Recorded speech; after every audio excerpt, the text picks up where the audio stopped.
ఏదైతే జగన్మోహన్ రెడ్డి రాజశేఖర్ రెడ్డి గారి మరణం అనంతరం ప్రజలు ఏంటంటే సీరియల్ సిచ్యువేషన్ రాజకీయాలకు కూడా అలవాటు చేసేసుకొని మైండ్ ని కంప్లీట్ గా కూడా ఒక సెంటిమెంట్ వేలోకి రాజకీయాలను తీసుకెళ్లేటువంటి ఆలోచన విధానానికి వచ్చారు సార్ క్లియర్ గా.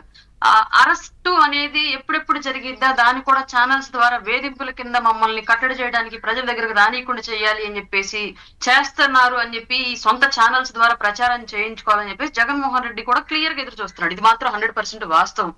ఇంకొకటి ఏంటి అంటే నిబంధనల ఉల్లంఘన కింద పెట్టినటువంటి కేసు మొన్న ఎలా అయితే మాచర్ల ఒక బెట్టింగ్ ఆడి డబ్బులు పోగొట్టుకున్న వ్యక్తి చనిపోతే దాన్ని కూడా రాజకీయ వేధింపుల కింద జరిగినటువంటి మరణం కింద భావించి ఓదార్పు యాత్రకు వచ్చి ఆ ఓదార్పు యాత్రలో ఇంకొక అబాయకులను ఇద్దరు చంపేసి వెళ్ళాడు జగన్మోహన్ రెడ్డి, మీకు తెలుసు. ఆ కేసు కూడా ఆ రోజు అతను క్లియర్ గా సింగయ్య అనే వ్యక్తి జగన్మోహన్ రెడ్డి కారు కింద పడి చనిపోతే వేరే వ్యక్తి ఎవరో వచ్చి నేను ఆ కార్ ని యాక్సిడెంట్ చేసింది, అతను తొక్కించింది నేను అని చెప్పేసి ఇంకొకళ్ళు వచ్చి స్టేషన్ లో కారు నప్పచెప్పి మరి మేమే అది చేసిందని చెప్పేసి చెప్పినటువంటి సంఘటనలు మనం చూసాం. అంటే ఇక్కడ నేరాన్ని కూడా నెత్తినేసుకొని నటించేటువంటి రాజకీయ నాయకులు పెరిగిపోయారు వ్యవస్థలు. ఇప్పుడు జగన్మోహన్ రెడ్డికి పెట్టేటువంటి నిబంధనల ఉల్లంఘన కింద కూడా ఎవరి మీద జగన్మోహన్ రెడ్డి మీద కేసు కట్టినా ఇంకోటి చేసి దాన్ని కూడా సింపతి వేలో క్రియేట్ చేసుకుని ప్రజల్ని మ్యానిపులేట్ చేసేటువంటి ప్రయోగాలే చేస్తారు తప్ప ఇక్కడ ఎక్కడో కూడా ప్రజలు రియలైజ్ అయ్యే సిచ్యువేషన్ కనిపించట్లేదు. తప్పు కదా అని ఆలోచించే ఒకవేళ తనకు సింపతి వచ్చేది మీకు నష్టం జరుగుతుంది అనుకున్నా కూడా చట్ట ప్రకారం ప్రభుత్వం పోలీసులు ఏం యాక్ట్ చేయాలో అదైతే చెయ్యాలి కదా. డెఫినెట్ గా సార్ ఇది 100% కూడా మనం 10 కార్లకు అనుమతి అంటే 10 కార్లే ఉండాలి. అక్కడ 10 కార్లు నంబర్లతో సహా 70 కార్లు లెక్క పెట్టినవి పోలీసులు చెప్పిందే 70 కార్లు. బట్ నేను మధ్యలో చేసిన కార్లు చూస్తే 100 కార్లు 150 కార్లు ఉంటాయి అవి. రిషి గారు, అరుణ గారికి ఒక చిన్న ప్రశ్న అండి. అరుణ గారు ఇప్పుడు మీరు ప్రజలు ఏమనుకుంటారు అనేటువంటి పాయింట్ ఆఫ్ వ్యూలో ఆలోచిస్తున్నారు, వేధింపులు అనుకుంటున్నారు కానమ్మా ప్రభుత్వాన్ని మీకు తీసుకొచ్చి అంత పెద్ద ఎత్తున మీకు అధికారం కట్టబెట్టింది ఎందుకంటే గత 5 సంవత్సరాల్లో లా అండ్ ఆర్డర్ అనేది లేకుండా పోయింది కాబట్టి చట్టాన్ని స్ట్రిక్ట్ గా అమలు చేయమని. ఇప్పుడు మీరు సింపతి వస్తుందేమోననేటువంటిది ఇప్పుడు నిజంగా అక్కడ సాక్ష్యాధారాలు ఉన్నాయి, ఆయన కాన్వాయ్ కింద పడ్డట్టుగా ఆయన నిర్లక్ష్యం మూలానే ఇదే అయినట్టుగా జగన్మోహన్ రెడ్డి గారి మీద కేసు ఎందుకు కట్టట్లేదు? ఎవడో వచ్చి లొంగిపోతే అక్కడ మీకు సాక్ష్యం ఉంది కదా.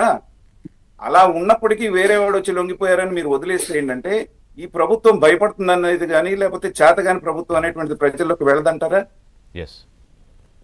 ముమ్మాటికి సార్ ఇది 100% ఫస్ట్ వచ్చినటువంటి నివేదికల ఆధారంగా వాళ్ళు ఎవరైతే లొంగిపోయారో వాళ్ళ మీద కేసు కట్టినప్పటికీ కూడా తర్వాత ఒక వీడియో రిలీజ్ అయింది. దాన్ని ఆల్రెడీ ఫోరెన్సిక్ ల్యాబ్ కు పంపించి ఏఐ అని కొంతమంది సృష్టించారు. నేను అసలు చేయలేదు, నాకు సంబంధమే లేదు, ఏఐ క్రియేషన్ వీడియో చేసి నా మీద నిందలేస్తున్నారని చెప్పేసి జగన్మోహన్ రెడ్డి వచ్చి ప్రజల ముందు మీడియా ముందు వాపోయినటువంటి దాఖలాలు కూడా మనం చూసాం సార్ క్లియర్ గా.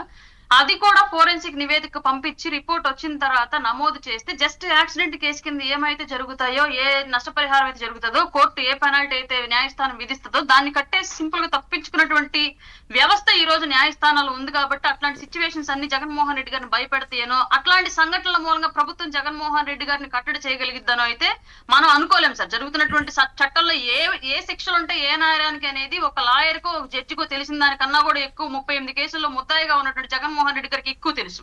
చట్టంలో ఉన్నటువంటి లొసుగులు ఎంత స్థాయిలో ఉంటాయో, ఏ సైడ్ నుంచి వెళ్తే ఎటు తప్పించుకోవచ్చు అనేది 11 ఏళ్లుగా చిన్న చిన్న చిన్న వ్యక్తి కూడా తప్పించుకోలేడు, ఎంత పెద్ద వ్యక్తి కూడా తప్పించుకోలేడు. ఒక సంవత్సరం 2 సంవత్సరాలు మాత్రమే కోర్టుకు అటెండ్ అవ్వకుండా తప్పించుకోగలడు. అట్లాంటి 11 ఏళ్లుగా కోర్టును అటెండ్ అవ్వకుండా తప్పించుకుని తిరుగుతున్నటువంటి జగన్మోహన్ రెడ్డికి తెలియనటువంటి లొసుగులు భారత చట్టాల్లో ఉండవని చెప్పేసి నేనైతే 100% భావిస్తున్నాను సార్.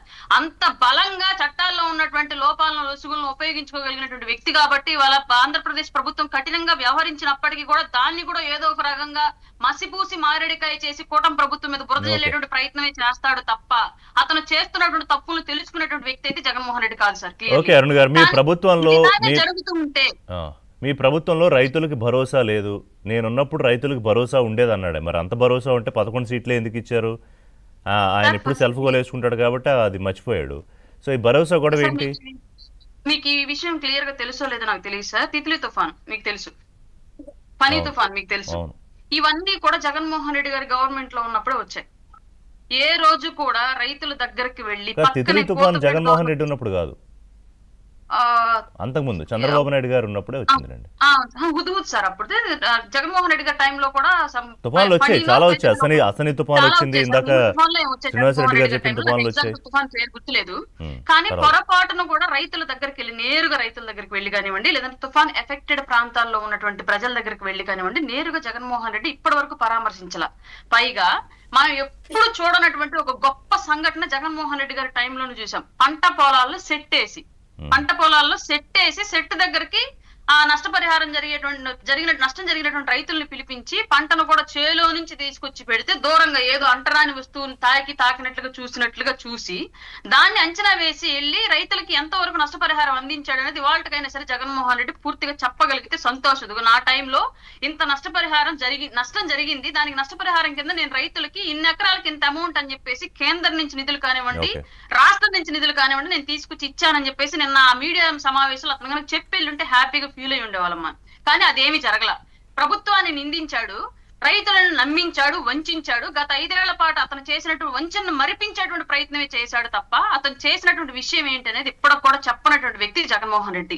ఈ రోజు అలా జరగల. క్లియర్ గా ఆల్రెడీ కేంద్రానికి నివేదిక వెళ్ళిపోయింది. ఏమి పంటలకు సంబంధించి 829 కోట్ల రూపాయల నష్టం, రోడ్లకు సంబంధించి 2079 కోట్ల రూపాయల నష్టం, ఆక్వాకు సంబంధించి 5,300 కోట్ల నష్టం అని 5,265 కోట్ల రూపాయలు తుఫాన్ ప్రభావిత ప్రాంతాల్లో నష్టం జరిగింది అని చెప్పేసి కేంద్రానికి కూడా రాష్ట్ర ప్రభుత్వం నివేదిక ఇచ్చేసింది ఆల్రెడీ. యుద్ధ ప్రాతిపదికన జిల్లాలకు కూడా ఉన్నటువంటి, అంటే దాన్ని కూడా ఆయన తప్పుపట్టాడు. ఒక రోజులోనే మీరు మొత్తం చేసేస్తారా?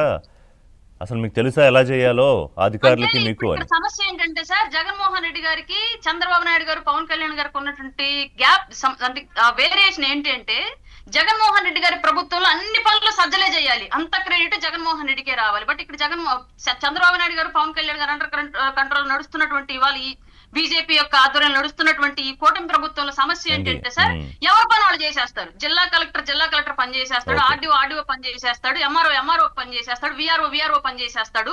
ఇమ్మీడియట్